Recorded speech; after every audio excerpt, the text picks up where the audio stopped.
is my last update for the vining yellow squash. It is now October 2nd, and it looks like my fruit has maggots in it. Hopefully the maggots didn't destroy too many of the seeds. I'm going to cut it open and salvage what I can.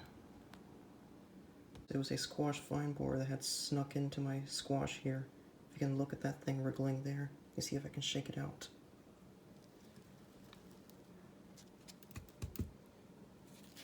I'm gonna have to pry it out to show you. Okay, here's the nasty grub. That is a squash vine borer. There's no mistaking that. That's what's been killing my vines this year. Thankfully, at least I got some squash.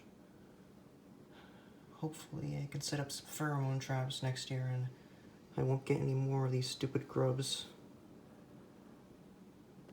There's a second squash vine borer grub.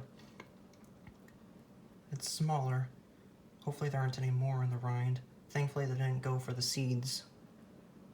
Okay, these are all the seeds I got from the squash. I got about 60 seeds, which is on the low end. I'm not too concerned about the viability of the seeds, but I'm going to check on them after a few days of drying just to make sure they don't shrivel up too much. Well, I'm going to put them in a nice, warm, dry place. It is now October the 3rd, and the seeds have nearly dried and hardened. Thankfully, they haven't shriveled too bad, so I'm not too concerned about the seeds losing viability. That's good news. The fruit was on the vine for about 5 weeks before I pulled it off, in case I didn't mention that.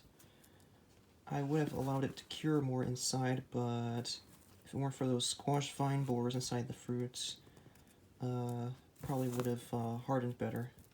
So, I'll be saving these seeds for next year for my next grow out for the vining yellow crookneck. And thanks for watching.